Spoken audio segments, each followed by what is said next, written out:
Цэникагийн channel тавтамаар л энэ удаагийнхаа уншлагаа би ойгоос та бүхэндээ хүргэж байна. Тэгээд энэ бол collective уншлага буюу энэ бичлэг нэг одоо үзмээр санагдаж байгаа хүн бүрт зориулсан уншлага байгаа. Үзрийн сонголт байхгүй. Тэгээд хүн болгоны нөхцөл байдал бас өөр болохоор яг ерөнхий утгаар нь ярангуут өөр нөхцөл байдалтай байгаа ч гэсэн бүгдэнд нь хамааралтай ойлгогдох байх гэж бодож байна. Тэгээд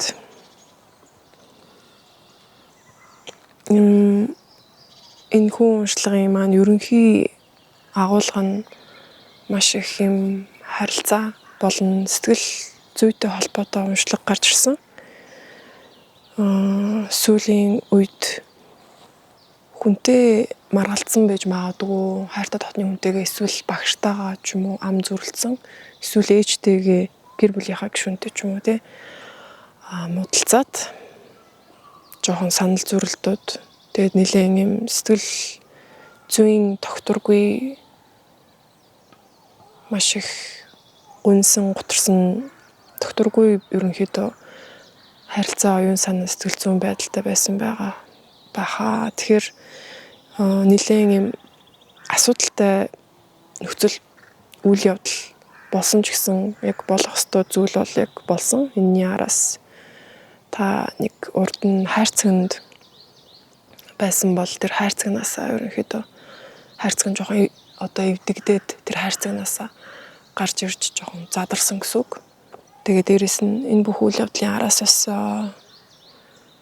илүү өөрийнхөө дотоод хүчээ нээж илрүүлсэн юм шиг байна. Өөрийнхөө илүү хүчтэй талаа өөртөө харуулж, өөрийгөө таньж ойлгож мэдж энэ одоо тэр ам зүрлэлцэн санал зүрлэлцэн, муудалцсан, сэтгэл хөдлөл одоо огтлолцсон тийм нөхцөл байдлын араас бол та хамаагүй илүү хүчтэй хүн болж гарч ирсэн байна. Зарим гэлтгүй ер нь ихэнх хүмүүсийн хувьд бол гэхдээ ялтчгүй нэлээд одоо хэлмээргүй байсан үгийг хэлсэн болохоор уучлалтгүй шаардлагатай байгаа хүзрээс гарч ирсэн. Тэгэхээр уучлалтгүймаар байгаа гэдгээ сэтгэлээсээ мэдэрж байгаа ч гэсэн нөгөө хит сэтгэл хөдлөлөөрөө өөрийн мэдлгүй муухай ашигласан тэр гаргасан зангаасаа ичиж санаа зовоод уучлалтгүй байгаа бол уучлалт зориглоод уучлалтгүйгаарай гэж бас зөвлөмөр байна. Бас саний энэ болсон үйл явдлын араас бас өмнө нь та байсан төрөгдлөө бас ухаарч харсан болов ямар нэгэн юмний талаар төрөгдөлд орцсон буруу үзэл бодолтой ч юм уу эсвэл юм худал зүйлд итгэж явж исэн гэдгээ ухаарсан нүднийх тийм бас цаг үе байсан санагдаж байна. Тэрнийг бас ухаарах нь яг энэ муудалцсан үйл явдлын хамгийн бас гол ач холбогдлолтой зүйлүүдийн нэг.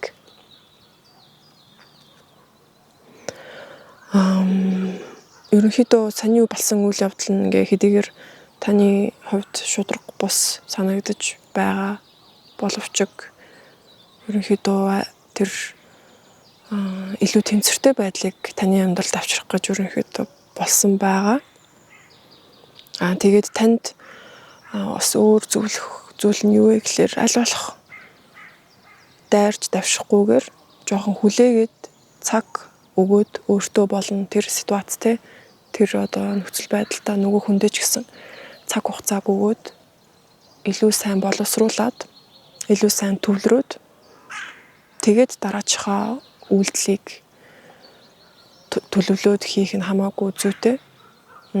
Яг одоогийн нөхцөл байдалд бол ямар ч юм үйлдэл хийгээд бол хэрэггүй аль болох өөртөөгөө цагийг өнгөрүүлээд илүү сайн дотгошоогоо өнгийгээд юу болсон талаар илүү сайн одоо боловсруулад сэтгэл хөдлөлөө ч гэсэн ерөнхийдөө илүү тайван тогтвортой болгож жагаад дараачийн яг юм зөв цэгцтэй бодол орж ирсэн үедээ ерөнхийдөө дараачихын үйлдэл нь угаасаа танд тодорхой болоод гараад ирэх болно. Бас саний үйл явдал айгүй юм нандин гүнзгий гүнд байдаг сэтгэлийн шарахыг ч юм уу те айгүй нандин бас шарахыг сэдрээсэн болтой. Тэгээд ер нь бол шарах сэдэрж байгаа нь тэр шарах идэгрэх цаг нь ерөнхийдөө болж байгаа болцсон болохоор шарах цаанаасаа сэдрэх үйл явдлууд болдог. Тэгэхээр бас хэдийгээр амар шарах сэдрээд өвдөж байгаа ч гэсэн энэ шарахыг эдгэх цаг нь болж байгаа юм байна гэдгийг бас нөгөө төгөөр харж болно гэсэн. Өрсөлдөх хэрэггүй нөгөө хүнтэйгээ одоо хинэн сүүлийн үгийг хэлэх вэ ч юм уу те. Эсвэл одоо илүү ухаантай үг хэлэх гээд ч юм уу эсвэл яадын илүү зөв үнэн байх гэдэг ч юм уу өрсөлдөж тэмцэлдэх шаардлага бол огт байхгүй шүү гэж бас сануулмаар байна. Аль талынх нь айгүй юм сүудрлэг муухай зан чанаруудыг гаргаж ирсэн хурц үйл явдал болсон байж магадгүй. Тэр нь бас ямар ач холбогдолтой вэ гэхээр бие биенийхээ өөрөөсдийнхөө сүудрлэг талтайгаа бас танилцахад ач холбогдолтой.